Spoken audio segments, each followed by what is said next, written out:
Welcome to episode number 86 of the Beyond Social Media Show, the podcast for marketing, advertising, public relations, and communications professionals. We're recording live today on Google Hangouts on Air. It is March 7, 2015. I am David Erickson, your co-host. You can find me at D.Erickson on Twitter. My blog is e-strategyblog.com. I'm the VP of Online Marketing at Karwowski & Courage, Minneapolis Public Relations Firm. I am with my co-host here, BL Ochman. You can find BL at What's Next on Twitter. She is the CEO of Maximum-Plus.com and writes for Ad Age. You can find us on the show at BeyondSocialMediaShow.com. We're on Twitter at BS Media Show. Subscribe to our email newsletter so you don't miss episode and get all the show notes and exclusive content at BeyondSocialMediaShow.com/newsletter. Our format is we start with the worst.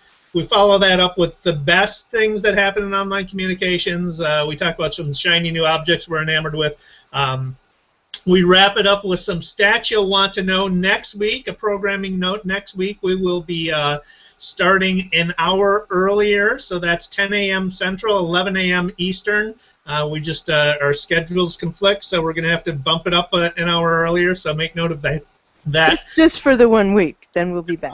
Yep, we'll have that in the event for invite for next week, but then we'll move back to our regularly scheduled programming. Let's start it off, BL. What was the worst that happened last week? Well, there were a number of things that happened last week that really were kind of crummy, but I think ISIS threatening Twitter co-founder Jack Dorsey for deleting their accounts was really just heinous, and the post was uploaded to a site called Just Paste, which is frequently used to disseminate ISIS propaganda, and it had a picture of him in crosshairs of a rifle, and it says, "Your virtual war on us will cause a real war on you." And you know, they had to report that to the authorities, and hopefully that's just a big bunch of bluster. Yeah, you would hope so. I mean, you'd think so. I mean, it is, you know, it is hard to get to somebody in the United States, more harder than it is than if we're living in the region, obviously, but that's scary. Well, it's not impossible, you know. But speaking of bluster, as a public service, every once in a while, when the spirit moves me since 2009, I've been taking a look at Twitter bios to see who's calling themselves a social media guru, and other terms like it, guru ninja, superstar. There's a few who call themselves social media whores. It's quite a remarkable thing. And when I first started it in 2009, there were like 8,000 people using these terms. And at the present moment, I found 157,355 with names like social media guru, ninja, whore, star, superstar, expert, influencer, enthusiast, wonk, specialist, trainer, and there were 90,000 who were social media marketers. You would think by now that this would have sort of calmed down, and so, you know, I'm not a math expert, and that's a very unscientific study. However, it appears to me that very soon everyone on Twitter will be a social media expert, self-proclaimed, of one sort or another. Well, I have always said I don't have a problem with the word expert. It depends on whether you've earned it or not. But after spending 20 plus years doing online marketing, I do have some expertise. There is you can argue about the etiquette of calling yourself an expert and whether that's an un-Minnesotan thing to do, right? But it's the type of thing that people search for when they're looking for that expertise. They look for a social media expert. I seriously doubt anybody looks for social media whore, though. But this came about. I decided to update it because last week on Ray's Lunch Bunch, Ray Hills' show, where I'm a member of the panel, we were talking about, you know, are you an expert? What do you call yourself? How do you define expert? And I said, you know, I should go update that list again. So I just went and took a look at it, and I thought, you know, we all thought that there would be fewer than there had been in the past, but nope, not true. Well, I've got a one to follow on your ISIS one. There's another ISIS bit that I came across last week. Jennifer Aniston Bud Light and secret deodorant ads are preceding ISIS videos on YouTube. So this is from a CNN Money story by Lori Segal, as the reporter on this. There are ads that Jennifer Aniston sponsors a vino, and Bud Light and Secret that have been having pre-rolled ads before ISIS recruiting videos on YouTube. Now, it's probably the result of programmatic buying, right? I'm sure nobody picked out these videos to run pre-rolls in front of. But the question is, how are ISIS videos even on YouTube?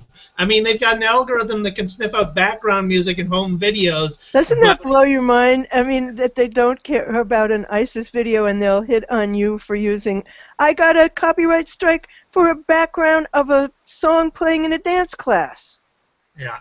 So how do you not have an algorithm? Well, it is a different language. I understand it's not English, and I'm sure there are algorithms that are built more on English than any other language. But seriously, look, I'm all in favor of free speech, but there's something about yelling fire in a crowded room. This is No, that's mind-boggling. That really is. So, speaking of mind-boggling, Delta Airlines, as you probably heard on the news, had a plane that was in an accident in a snowstorm at LaGuardia. It came within inches of going right into Jamaica Bay. And I don't know if you've ever flown into LaGuardia, but it's kind of like landing in Central Park, and the runway is directly, you stop like right before you would be swimming to Manhattan. And so that it skidded off the runway, and it was stopped from going into the bay by a fence, basically. The nose was like through the fence. And so what does Delta Airlines tweet? Flight 1086 Atlanta to LGA exited the runway this morning. Yeah, you could say that. Is that the worst PR speak you've ever heard?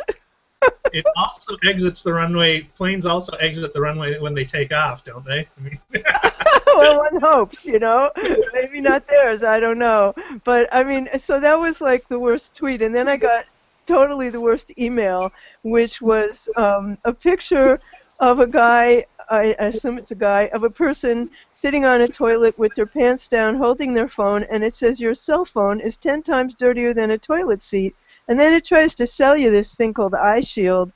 It didn't make me want one. I don't want one, do you? No, but it's fact-based. It is dirtier than a cell phone. I think there's been studies done before on this, and there's been studies done on people using their mobile devices in the bathroom on the toilet. So. Oh, please, people do that all the time. They do that all the time. I don't know what the people they're talking to think when they hear the flushing of the toilet. I mean, who are you talking to? I hear people conducting business calls. Well, anyway, those were the two of the worst things I've seen in a long time. Hi, Sarah. Hi, Ray. Comment tracker's working this week, and we welcome your questions, comments, and we can feature them because we can actually see them for a change. So, what else you got, Dave? So I hit the tipping point or the breaking point, and I had to do a little rant on my blog this week on subject line abuse for emails. Oh my God. So. Yeah, the purpose of a subject line is to get the recipient to open it. We all know that. There are plenty of examples of how to do that. Most of them are clumsy examples. There's programmatic. I got one that says, "Hi there, D. Erickson." Obviously, they just took my email address and have it in some program that's automatically spamming people. There's redundant, so you get newsletters that in the subject line say "March newsletter," which does nothing for you really. You get shouting, all caps, "I need your urgent attention." You get the absurd. My all-time favorite spam line ever is, "Take your penis to the next level." What does that mean? I get that too. And then you have urgency. So this is a common tactic, right? 5 more days till your offer expires. The urgency tactic is getting more and more absurd, I've noticed. And so recently, this week, I came across the subject line. Apparently, everything is breaking news these days, because breaking news is breaking my subject line all the time from organizations that should know better. Traditional mainline news organizations are using this. This is the subject line that broke my back, that sent me into a rant. Breaking, all caps. Chief Justice gives no indication of ruling in King oral argument. So this is obviously the story about Obamacare in front of the Supreme Court. So breaking is no news. What you're telling me is there's no news to report, and it's breaking. So what the hell? Yeah, so that's my rant. Okay, well, I have a little one for you, too. I mean, I actually got an email with somebody pitching me about something that I'm not going to discuss. And so then she came back to me the next week and said, "Did you discuss it on your show?" And I said, "Oh, you mean you didn't go to the blog or watch the show or look at the timestamp? Well, gee, that's too bad. You'll have to do that." Huh? Just checking back. Did you cover my story? Yeah, let me spam you. I expect that you'll take action on this, and by the way, do my job for me and follow up. And I get all this email to, I don't know who the hell this is supposed to, Dear Robert. Okay. A lot of people send me email, Dear Robert, hello Robert, how are you, Robert? Whatever. Wow, you're on some massive spam list that has your name listed incorrectly, apparently. As Robert, yes. Ray says, okay, Ray. I get them also. Make your penis larger. Okay. Oh, good idea. So we would like to encourage you all to subscribe to our newsletter, because in the newsletter we include content that we don't have time to cover on the show, and some awesome things that we come across, and a moment of joy from each of us. And you can go to BeyondSocialMediaShow.com/newsletter to sign up. And that brings us to best news, yes? No. No. One more verse. This is really on. Hidden hyperlink ads. I came across this yesterday, and what it is on a news story, the first first third of every paragraph is an actual hyperlink that they've removed the underscore from and don't color it anyway, so you can't tell that it's a hyperlink. And so a lot of people, myself included, highlight blocks of text to make it easier for you to read and stuff. So I kept doing that, and he kept launching a new window going to this gogosqueeze.com website, that? which is just a place for its individual packages of applesauce package for kids. So it's some advertisement that's a hidden hyperlink. I've never seen this before, and it's clearly it's some company that's offering it that are redirecting it to this advertiser. But it's the most deceptive advertising I've ever seen. It's ridiculous. Wow, that's nasty. That really is. I hate that. Good news time? Yes. So the Salvation Army, of all organizations that I would not have expected this from, used the dress to focus on domestic violence in a really brilliant ad that has gone viral since yesterday. It's been retweeted 6.2 thousand times, favorited 3.1 thousand times, and what they did was they put a model in the dress, in the gold and white version of it, and she's got bruises on her face and on her legs, and it says, "Why is it so hard to see black and blue?" And the hashtag is Stop Violence Against Women. And it's from the Salvation Army, and it's a brilliant strategy. It absolutely is, and it's an example of how sort of culture jacking or news jacking works. When if nobody's going to mind that, nobody's going to criticize that. The message is obviously a positive one, or they're getting across an important issue. So, and a clever way of doing it too. So. Well, I was at a conference one time where we were discussing nonprofit advertising, And it turns out, like, among the audience, the most hated ad, apparently in history, is that one on the wings of an angel from the ASPCA, where you feel like if you can't adopt every animal on the planet, you just better slit your wrists. You know, everybody said, every time I see it, I like have to turn the TV off, and it's on all the time. And people want to know solutions. People want to know actions that are positive. People don't want to be made to feel horrible. And in this case, you know, this is clearly a very serious and horrible issue, but it was done with a light touch. And, you know, I just, absolutely brilliant.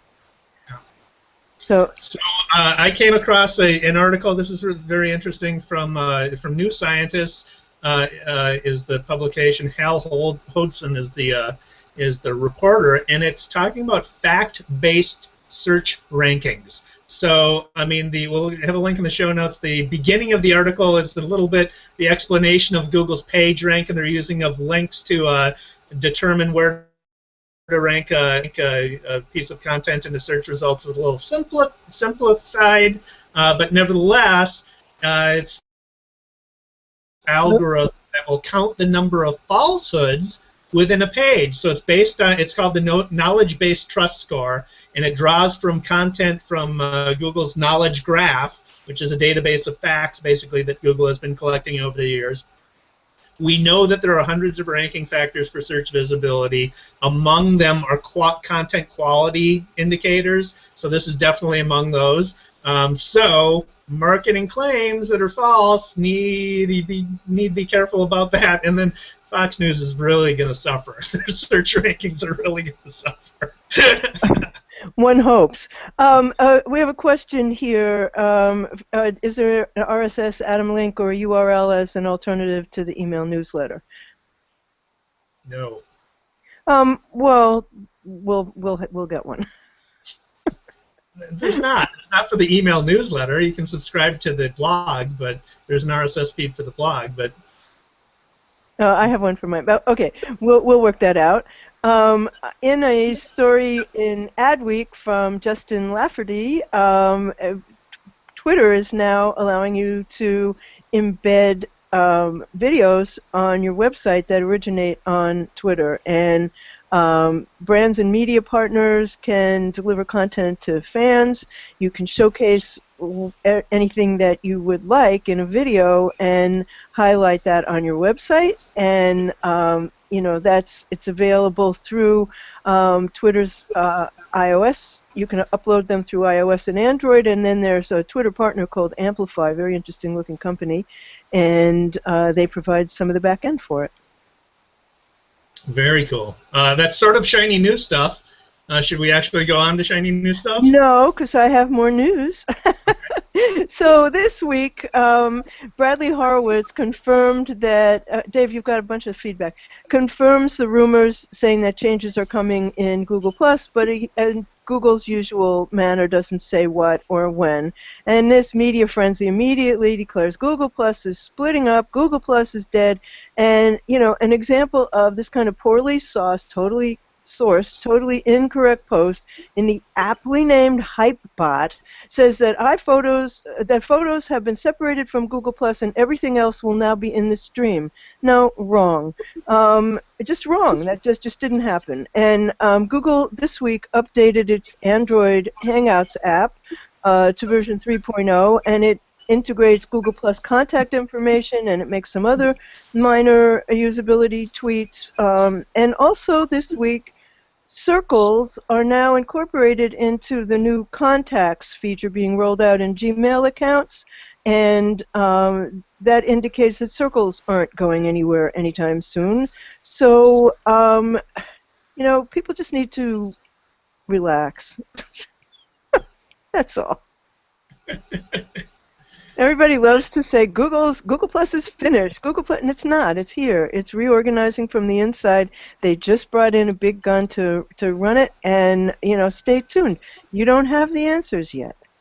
But they also did something else that's really kind of cool this week, and Google introduced their local guides program. It's a Google Maps apps reward, so you can become a guide by posting a certain number of quality reviews. and then you will get all kinds of benefits from Google, like being able to be in communities and go to different events in your area, and they're going to include you in a Google Guides directory, and you have to have over 200 reviews. And so what does this mean to business? It means you better make your page easy to review, because more people are going to want to write reviews because they're going to be rewarded. And since Google sells advertising, it behooves them to make the program good, and having lots of reviews is going to help your search ranking. So the source of the article was Small Business Trends, and then I went and looked at the program, which we'll include a link to on Google. Pretty cool. Very cool. Very cool. That does bring us to shiny new stuff. Go ahead, Dave. All right, I just got one this week. It's an app I sort of rediscovered while I was at the airport trying to kill some time. I've been using it quite a while, actually. Analytiks app. It's Analytiks with a K rather than a C, because obviously the domain was probably taken. So it's an iOS app for Google Analytics. So you hook it up with your Google Analytics account, and you can import up to 8 websites via a single Analytics account. And it's just a beautifully designed app, so it displays the data in very visual formats, easy, at-a-glance, quick understanding of how your websites are doing based on your Google Analytics in the app. And you can create an infographic from the app using your analytics data. So it could be a reporting vehicle as well for clients. Analytics is a little complicated. Dave, you have terrible feedback. Analytics is a little bit complicated, and I sat in on a Google course this week on analytics, and I feel a little bit better about it, but you clearly are an expert.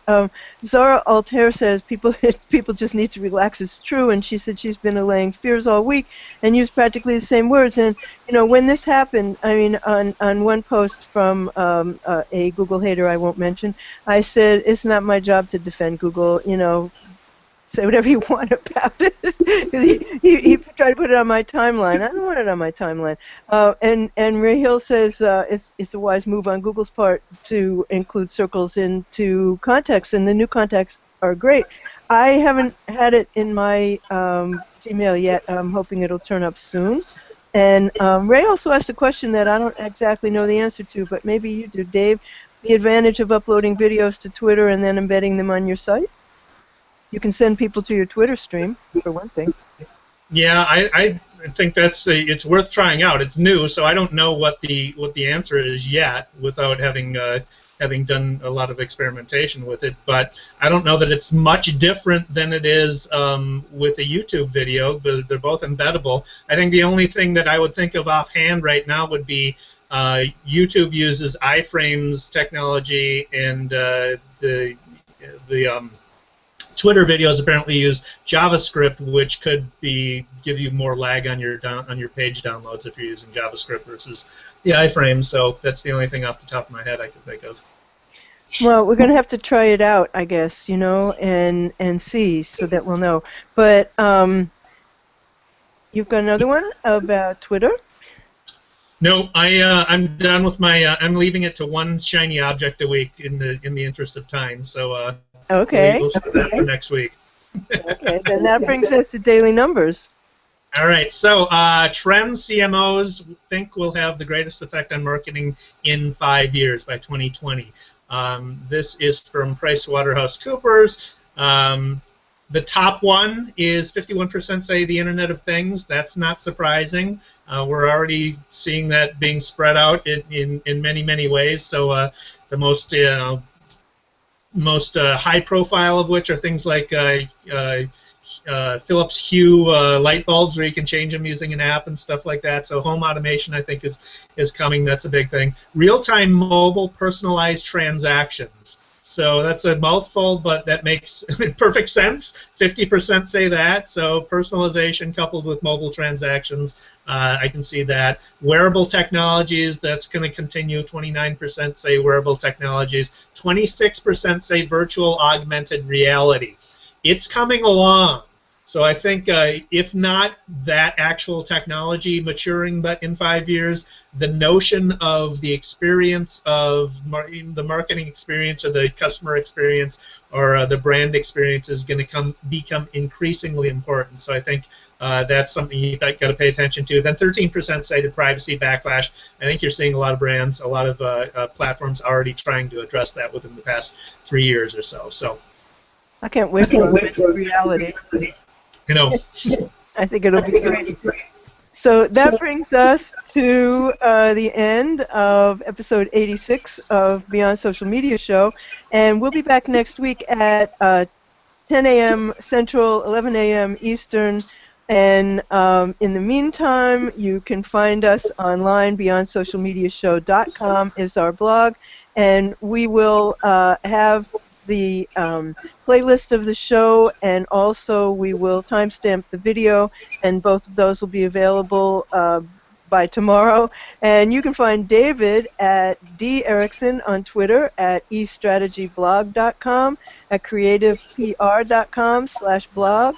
You can find me at What's Next on Twitter. What'sNextBlog.com is my blog. My company is maximum-plus.com for all things Google+. And on Twitter, we are at BS Media Show. And please do subscribe to the newsletter, where we'll have exclusive content that we have missed on the show. So we will see you all next week. Thank you so much for watching. Thanks for watching.